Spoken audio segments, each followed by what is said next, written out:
Welcome back to our course Industrial Biotechnology. Today I think in the last lectures I tried to cover activated sludge process and anaerobic digestion process for the treatment of industrial effluent, and today I want to share some of our research experience that we have on biohydrogen production. We consider the hydrogen should be fuel for the future. The reason is that when hydrogen burned, it produces only water, and not only that, hydrogen has highest energy density as compared to any fuel available with us. So we want to share that kind of research activities that is going on at IIT Kharagpur, and recently we carried out 10 cubic meter pilot plant study. The research, the information on that also I am going to share with you. And finally, I shall show you, we will show you the video, one operational video on the operation of pilot plant, so that you can have some kind of experience how the industrially that we operate the fermentation process. So let me start with that. This is the topic that I have chosen, that is the 10 cubic meter pilot plant operation for biohydrogen production as IIT Kharagpur. And if you look at the fossil fuel, that is production and demand, it is demand keep on rising with respect to time due to the rapid industrialization and urbanization, and you will find that after 2020 around that our demand keep on rising, but the fuel production from the fossil fuel, that will keep on declining. So there will be gap between the demand and the production of fuel from the fossil fuel. So naturally we shall have to find out some kind of alternative resources to fulfill the gap. So this is the fuel usage. It is very interesting. If you look at the human civilization, we started with burning of wood as a source of energy, and slowly we switch over to a particular area of what we call hydrogen and fuel cell, where we don't have any kind of pollution. In the fuel cell, we can use the hydrogen as a fuel, and it converted to electricity. So hydrogen will be converted to water here. No way it will be polluting the environment. So this, if we can do that, we can save our environment, and we can also solve our energy shortage problem. Now hydrogen, the unique energy source, the reason is that it has no greenhouse gases, no ozone depleting chemicals, no acid rain ingredients, no pollutants, clean environment for biodiversity, high utilization efficiency, conserving resources, abundant energy for economic development. Now if you look at the current technology for the production of hydrogen, there are mostly it is the chemical and the electrolysis process, and these processes are, as for example, the thermochemical gasification coupled with the water with a gas shift reaction, and then first pyrolysis followed by reforming of carbohydrate fraction of bio oil, direct solar gasification, miscellaneous noble gasification process, biomass derived synfuel conversion, supercritical conversion of biomass, and microbial conversion of biomass. So we are here microbial conversion of biomass, because biomass is a renewable energy source. If we can we can produce some kind of useful fuel from this biomass, this will be sustainable. So now question comes, why we are interested for biological hydrogen production processes. The reasons is three, that one is what we call essentiality, another is the versatility, and another is the naturality.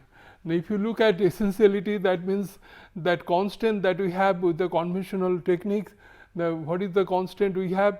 That is the high temperature, high pressure, and high energy intensive process. But this is to be replaced by because biological process usually operated at ambient temperature and atmospheric pressure. So energy requirement for this process is comparatively low. And versatility is this energy can be derived from the renewable energy source, particularly waste material, which which not only safeguard our environment, but also the waste material can be used for the generation of energy.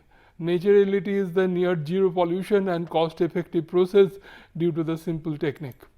Now, if you look at the hydrogen production from microbial conversion of biomass, this is the industry that produces flue gas which polluted our environment. This carbon dioxide can be fixed by carbon dioxide sequestration process by using algae. We have algal biomass. These algal biomass can be used for hydrogen production. The raw materials, different agricultural residue, different organic waste can be used for the dark fermentation process and converted here. The spent media that can be used for biophotolysis can produce hydrogen, and dark fermentation directly can produce hydrogen. And when this material can be used in the microbial fuel cell, that also produces hydrogen. So this hydrogen we can pass through the fuel cell for the generation of electricity. Here the product is water. This is how it is what you call it is a sustainable process, because we don't pollute the environment. At the same time, we produce our use our energy for fruitful purpose. Now, if you look at the roadmap of biohydrogen research at IIT Kharagpur, when we started this research work 1999, we isolate and characterize the E. coli, IIT BT08. These organisms appears to be the first hydrogen producing organism so far been reported. Then this is the organism we reported for the first time that this produces hydrogen, and then we try to justify the reason behind that by doing some kind of molecular biology work. We did the redirection of metabolic pathway for increasing the hydrogen production. Then we use the continuous hydrogen production by whole cell immobilization system, optimization of physicochemical parameters for hydrogen production. We did modeling and simulation for hydrogen production, effect of iron for fermentative process. Then we use the hybrid reactor, and then now we have successfully operated the pilot plant for the. Now this is just we are looking for the industry for the commercialization of the process. Now, if you look at the biodiversity of the biological process is like this. This can be produced dark fermentation process appears to be the best process, because we can produce hydrogen from the organic waste, and we can produce hydrogen throughout the day, because it doesn't require the presence of any kind of sunlight. But if you whenever we work with the photobiological process, it depends on the sunlight. That is another additional requirement that we have. So not only that, this problem, direct biophotolysis and indirect biophotolysis, one is with the help of cyanobacteria, another is with the help of green algae. And this we found that when we use this organism, and if you look at the history of biohydrogen production is very interesting, that Misui, that was scientist from University of Miami, that he found out that the algae can produce hydrogen from water. And as you know, the 3/4 of the earth is water. So if we can produce hydrogen from water, we can solve our energy problem. But the problem is that when we try to grow this algae, we find that when water is hydrolyzed, it not only when water degrades, it produces hydrogen and also molecular oxygen. This molecular oxygen give the inhibitory effect to the enzymes hydrogenase, which is responsible for hydrogen production. So initially the hydrogen production started, and after some time this is inhibited. So research is going on how to safeguard this problem. But we find we don't have much of problem when you go for dark fermentation process. The one advantage is that we don't require any kind of sunlight. In addition to that, hydrogen can be produced from the waste material, and it can produce throughout the day, and it produces hydrogen at a very faster rate. And another problem that we have with photofermentation process is produces some kind of pigment when it grows, it gives some kind of shading effect, and so light penetration is a problem. So that solar and that light energy conversion efficiency, that will decrease with respect to time. As the time proceeds, the conversion efficiency decreases to a great extent. This is the major problem that we face with the photobiological process. Now here we can see the dark fermentation, and this is this we had the collaboration project with the University Oslo University and Technical University of Denmark and Uppsala University, just to find out the potentiality of algae for the hydrogen production. We have come to the conclusion that this is no good for hydrogen production. And then there is another process called photofermentation process. In this photofermentation process, the photofermentative bacteria can utilize the metabolites which is produced in the dark fermentation process for the generation of hydrogen. But the problem is that, as I told you, that as the organism grows, there will be kind of shading effect, and that causes the reduction of hydrogen production to a great extent. So we find that is why the dark fermentation is most suitable for the hydrogen production. Now, if you look at the dark fermentation process, how it works, is that we have, this is the raw materials, biomass, agricultural waste, and we have organic waste. This is this is biomass. We mean the activated sludge that we get from the activated sludge plant, that is the biomass, and we can agricultural waste, we have several. Then organic waste, this is we first it should undergo pre-treatment. After the pre-treatment, we take it in the fermenters where the dark fermentation take place, and then we get the gas. We get one way we get hydrogen, another way we get carbon dioxide. Now, dark fermentation usually carried out by two group of microflora. One is called mesophile, another is thermophiles. Mesophiles, we have two categories. One is obligate anaerobe, and this facultative anaerobe. Now, facultative anaerobe is easy to handle. The reason is that this can tolerate little bit of dissolved oxygen concentration, but obligate anaerobe doesn't tolerate. They cannot tolerate that the little bit of oxygen concentration. The organism will be killed in presence of oxygen. So, so this is the problem of creating the anaerobic environment, complete anaerobic environment. But once we create that, then the organism grow very nicely. The example of that, this is Clostridium species that then grow under obligate anaerobe. In the thermophiles, we have Thermotoga that can grow, but in facultative anaerobes, we have Enterobacter cloacae. The beauty of the Enterobacter cloacae is that it can grow even in absence of oxygen or in the presence of oxygen. So it is easy to handle. And facultative anaerobe of thermophiles is the Klebsiella. Now, different substrate can be used for the biohydrogen production process. The carbohydrates, we have glucose, sucrose, maltose, cellulose, and cane molasses. Cellulosic material, we have energy crops like corn, wheat straw, paper pulp. Then waste, we have municipal solid waste, food waste, industrial waste, and the wastewater. And this is the metabolic pathway. If you look at complex organic material, when it hydrolyzes, they comprises of cellulose, hemicellulose, and starch. When they hydrolyze, they produce glucose, and this glucose undergoes this glycolytic pathway, what we call Embden-Meyerhof pathway. It produces the pyruvic acid, and this pyruvic acid, when it formate with the help of formate hydrogen lyase, it produces carbon dioxide and hydrogen.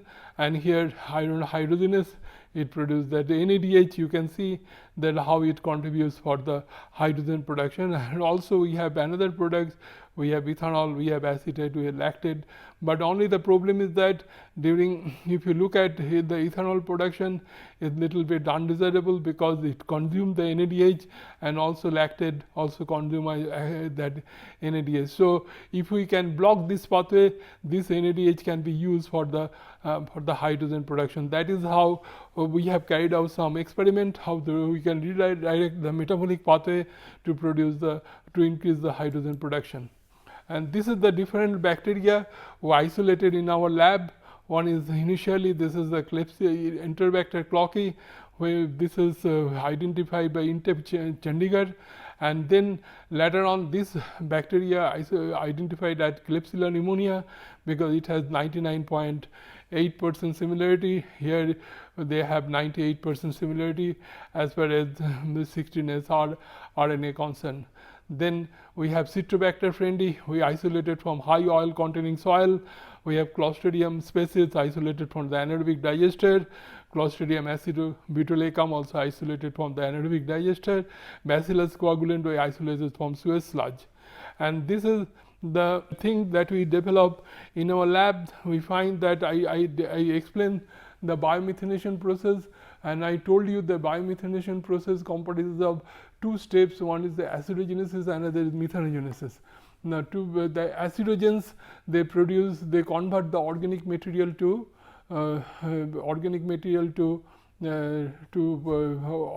volatile fatty acid. And if you look at that methanogens, they convert the volatile fatty acid to methane and carbon dioxide. Now, here little information is available that on the how the potentiality on the this acidogens for the hydrogen production. We are one of the lab who reported that this acidogens has very good potential for the hydrogen production, and we are quite successful in producing that. And this is how this organism looks under the microscope. And another, as I told you, we use the thermophilic bacteria also to find out their suitability for hydrogen production. Now, this is the with respect to temperature, we can classify the organism in three different groups. One is thermophiles, another mesophiles, and psychophiles. Now, thermophiles, we have Thermotoga. I told you that different organisms we there. Clostridium species is there. Mesophiles, we have Clostridium, Enterobacter, Escherichia, and psychophiles, we have Geobacter species. Now, if you look at the stoichiometry of hydrogen production, is very interesting. The 1 mole of glucose can convert 2 moles of acetic acid and 4 moles of hydrogen if it follows the acetic acid pathway. But if it follows the butyric acid pathway, then it produces 2 moles of hydrogen. So, our intention is that how this organism can be more you can use the acetate pathway so that our hydrogen production can be increased to a great extent.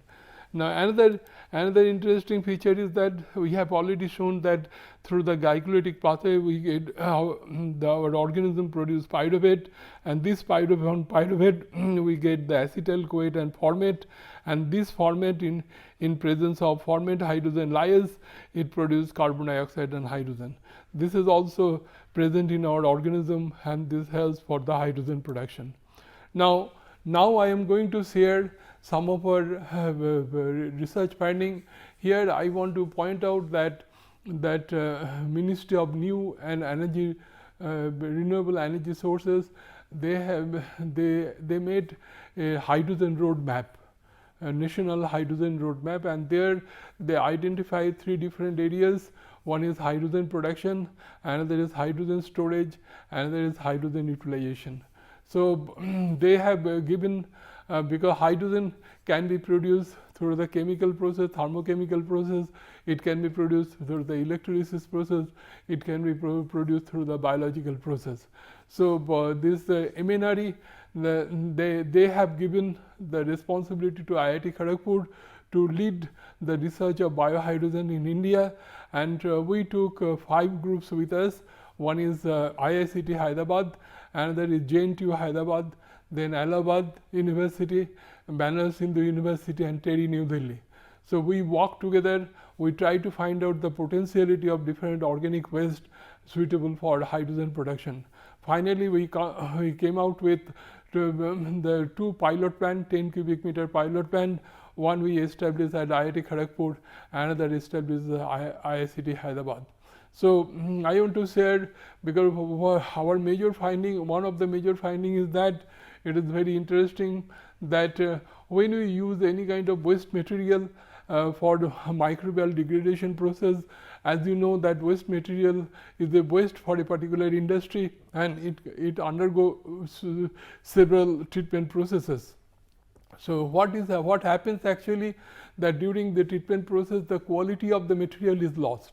So I told you at the beginning, for the growth of bacteria we required carbon source, we required nitrogen source, we required minerals, we required vitamin. So if we don't give all this material properly, then the organism cannot grow and multiply. So we add some kind of in this waste we add some kind of like yeast extract, we add or malt extract we add, but these are the material are very costly material. So when you talk about the energy generation process, naturally we shall have to think for the substitution of this material, and we came out with some kind of suggestion that we find out how this can be material can be replaced by by some waste material, so that our process will be economically attractive. Now here we can show you that we use the different type of organic waste, and ultimately we came out with the conclusion that algal biomass, distillery effluent, de-oil cake, cane molasses and starchy wastewater is the most suitable raw materials for hydrogen production. Now industrial wastewater, we have distillery effluent, canteen wastewater we have starchy wastewater, industrial and organic residue we have cane molasses, de-oil cake and algal biomass. Now this selection of waste and residue depends on organic and carbohydrate contents, also the availability, suitability and the cost. These are the different factors that affects on the selection of the raw materials. Now here I want to show you that different type of de-oil cake we considered that as a substrate. One is groundnut de-oil cake, it looks like this. Coconut de-oil cake is looks like this. Mustard de-oil cake is looks like this. Sesame is de-oil cake is looks like this. Rice bran is looking like that, and soybean de-oil cake is looks like this. Now if we here our batch process and continuous process, we make a comparative study that Klebsiella pneumonia, when we use cane molasses as raw materials, we use the yeast extract, then our hydrogen production is 1.9 liter per liter of the fermentation broth. When you use the groundnut de-oil cake, this is we find 2.8. That means even yeast as compared to yeast extract, groundnut de-oil cake gives the better results. Now this is distilled dry grain soluble solids. This gives also better results. This is also waste material of the distillery industry. Then distillery effluent, we also use this material. We find that de-oil cake, groundnut de-oil cake is better as compared to yeast extract. So yeast extract is very costly material. We can, if replaced by that, then the process will be quite cheaper. The acidogenic, we try to, this is the pure organism, we try to replace with the mixed acidogenic mixed culture, where we can use the unsterile conditions, and using unsterile condition also we get better results in case of groundnut de-oil cake. Then Klebsiella pneumonia with cane molasses and groundnut de-oil cake with the 50 liter reactors, we get 2.9. This is all 2 liter reactors. And then thermophilic mixed culture, we use the starchy wastewater, we get 3.9 liter per liter of the fermentation broth. Then when you use cane molasses, we get 4.8, distillery effluent is 2.9. So here we observe that the distillery effluent get the comparatively less hydrogen production as compared to cane molasses. But continuous system, we operated with Klebsiella pneumonia and acidogenic mixed culture and thermophilic mixed culture, and we find our production at the different level 20 liters with 3.3 liter per hour. Distillery effluent is quite less, 0.3, 0.8 in case of acidogenic mixed culture, 3.38 liter per hour, and thermophilic mixed culture is 1.6 liter per hour. Now here we can this is the 20 liter reactor we operated. This is a custom design, custom made reactor. We design and fabricated locally, and we operated this fermenter, and by operating the fermenter we get the hydrogen production about 67.7 liter per hour. This is we use the immobilized column. I discussed the immobilized column has added the advantage as compared to this suspended cell culture, because immobilized column you can fix the cell on the solid matrix and pass the substrate and it will be converted to hydrogen. So the cell mass leaking from the system will be very less. Now when you use the thermophilic organism, then this is the thermophilic dark fermentation process. We find cane molasses, this is the control fermenter, but previous one is custom made fermenter that we designed by ourselves.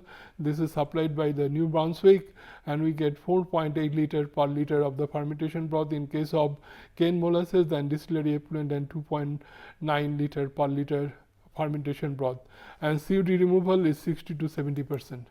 And this is the 10 cubic meter pilot plant that we operated. This is the 10 cubic meter reactor. This is the 500 liter. This is a 50 liter. This is 3 cubic meter reactor. You can see this is located here, and we operated this successfully. We prepared the seed culture here, and we feed preparation we do it here in 2000 liter reactor. We transferred in this reactor, and then finally we transfer into the 10 cubic meter reactor. And this cane molasses and groundnut de-oil cake we use 2.5%, and finally we reduced it to 1.5%, and we find that gas product hydrogen content is about 50 cubic meters in run 1, and the second run we got it 48 cubic meter. That is, if you volume by volume, you can say 4.8 volume per volume of the real fermentation broth. Now we publish 2 books. One is on biohydrogen production, fundamentals and technology advances. This is published by CRC Press. This is kind of textbook. If anybody interested to develop the knowledge on this biohydrogen production process, I refer this book. You should go through a book. I think you will learn that how this process can be operated. Another book we recently published. This is the first book on biohydrogen in the world. And biohydrogen means hydrogen followed by methane production. We find this process is sustainable, and this will be with us for the future. Now after this I will operate a video on the operation of biohydrogen pilot plant, and anybody interested to get the information more on the process, they can visit our website www.bioh2iitkgp.in.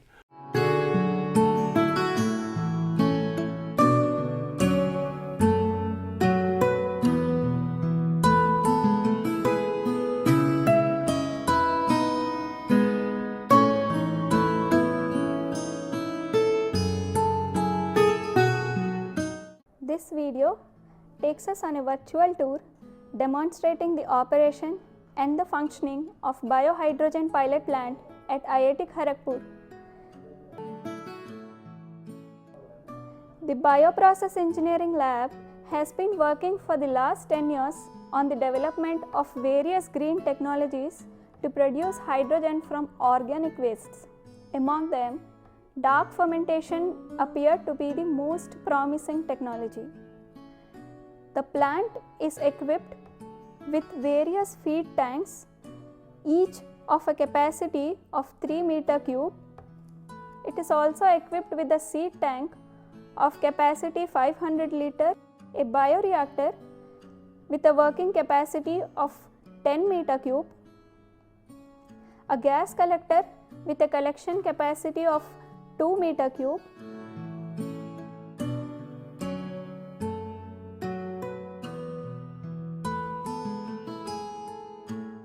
different accessories such as pumps, pH monitoring and control system, a flow meter, a steam generator,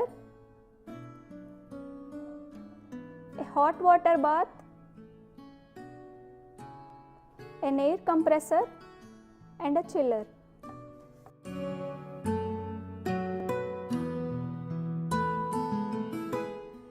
To start the operation, we use an indigenous lab isolate, Klebsiella pneumonia IITBT08, which is a facultative gram-negative anaerobe. Our lab scale experiments demonstrated that this strain could generate up to 2.8 liters of hydrogen from 1 liter of organic waste. To initiate the plant operation, pure cultures of this strain are carefully cultured under aseptic conditions. The inoculum preparation for the plant is carried out in several stages. In the first stage, a loop full of the culture is transferred into 500 ml of nutrient broth media. This nutrient broth media is a complex nutrient-rich media that supports the growth of the organism.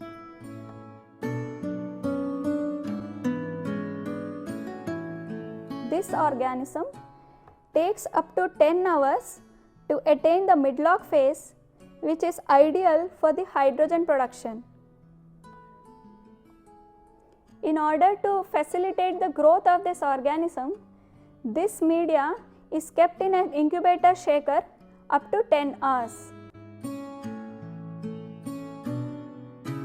Following the growth, which can be visually seen in terms of turbidity of the media, this culture further acts as inoculum for the subsequent bioreactors.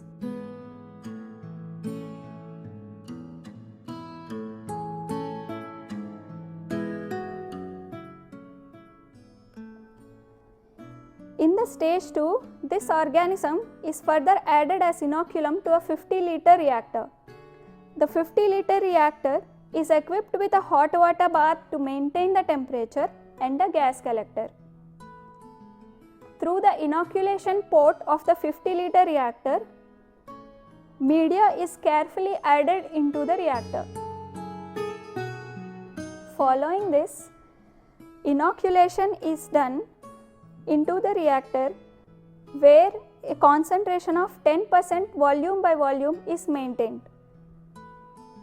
This reactor is passed with nitrogen to maintain anaerobic condition, and it is constantly monitored for its hydrogen production.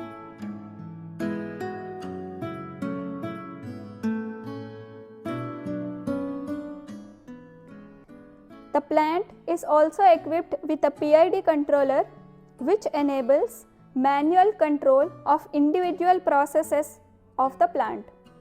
Further, an online monitoring system of various parameters such as temperature, pH, and the control of processes such as feed transfer to various reactors and the nitrogen supply, etc., is possible through the software.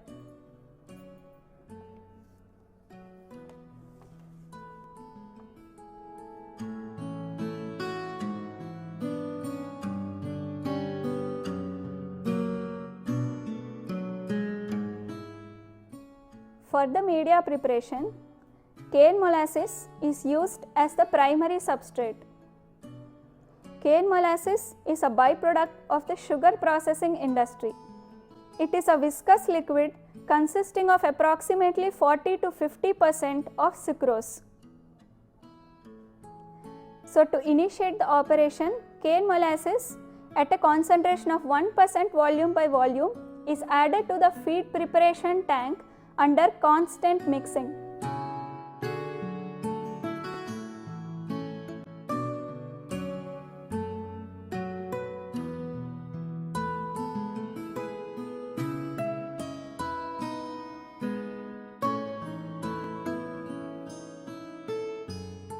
In addition to the cane molasses, groundnut de-oiled cake is also added as a nutritional supplement to the media.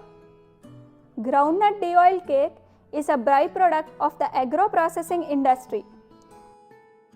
This product is rich in nitrogen, minerals, and vitamins. Our lab scale experiments have shown that addition of groundnut de-oiled cake to the media have significantly improved the hydrogen production.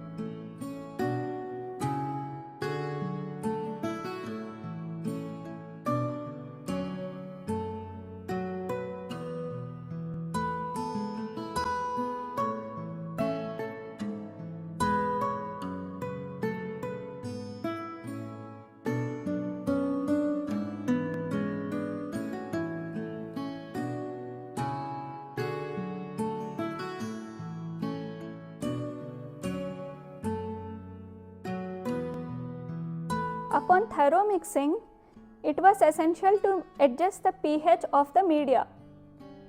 The plant is equipped with a pH dosing and a control system. The final pH of the media was adjusted to 7.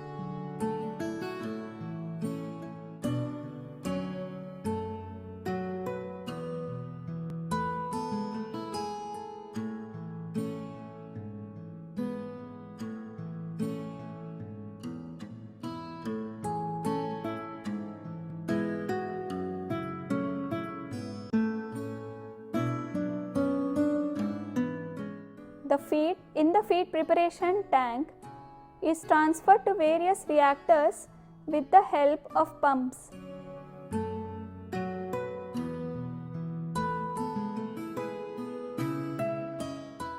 In order to start the operation of the 10 meter cube reactor, feed from the feed preparation tank is initially transferred to the feed tank 2 with the help of a centrifugal pump. Nitrogen is passed in the feed tank 2 for sufficient time to maintain anaerobicity. This feed is further transferred from the feed tank 2 to the 10 meter cube reactor.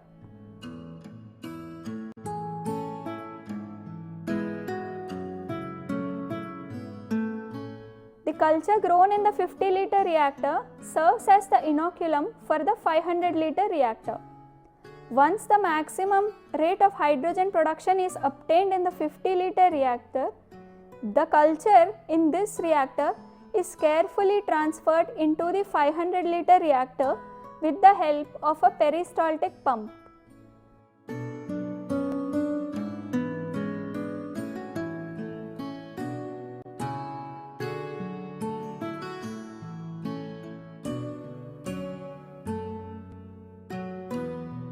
Following the transfer, the 500 liter reactor is passed with nitrogen for sufficient time to maintain anaerobic condition.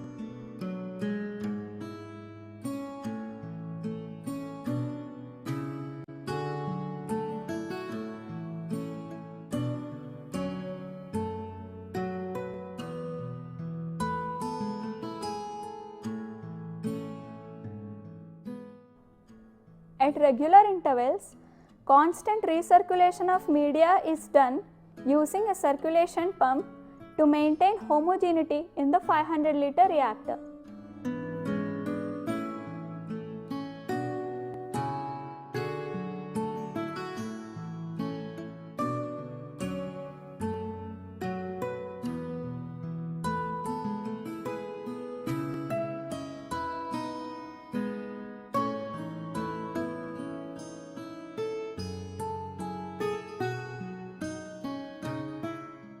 The culture that is grown in the 500 liter reactor further serves as the inoculum for the 10 meter cube reactor. After the media is transferred to the 10 meter cube reactor, inoculation is done from the 500 liter reactor.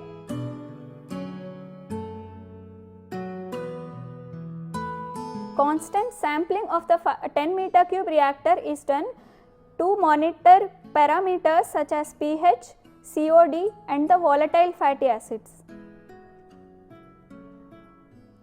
Gas production can be observed in the reactor within 3 hours of inoculation.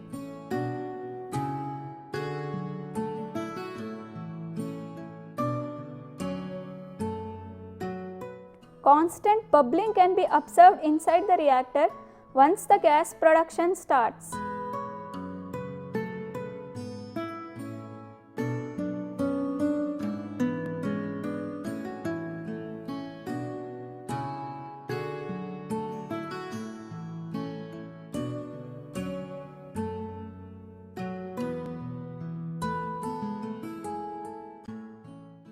The gas produced in the reactors flows through the pipelines and finally reaches the gas collector. There is a provision to collect the gas in the gas collection tank for further use.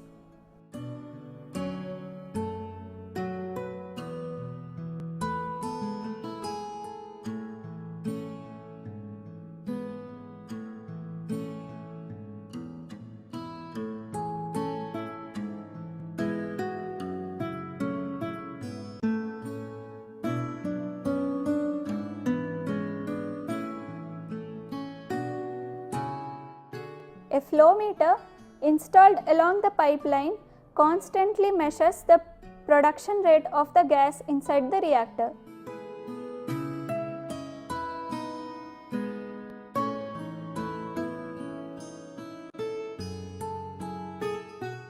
In case of excess gas production, the gas can be exhausted through the flame arrested to the atmosphere.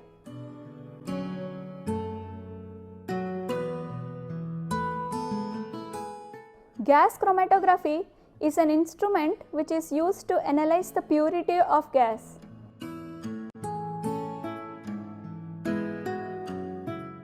An online gas analyzing system is equipped with GC to check the composition of the gas produced in the reactor.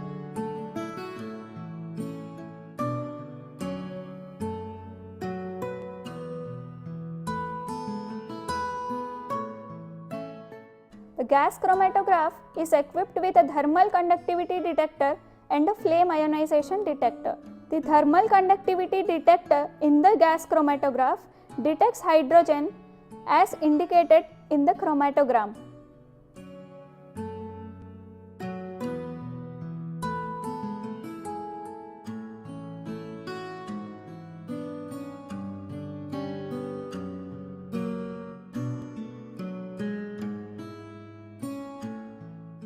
Further, some part of the gas was collected into a gas collector to manually check the flame properties. Upon ignition, a blue flame was observed, indicating the presence of hydrogen in the gas mixture.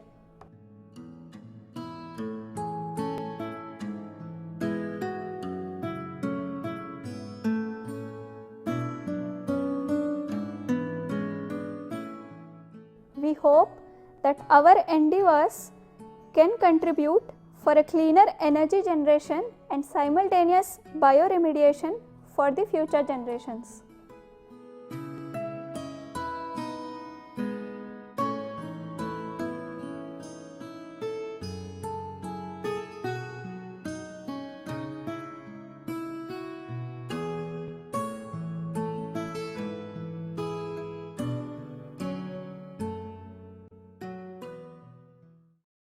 Thank you.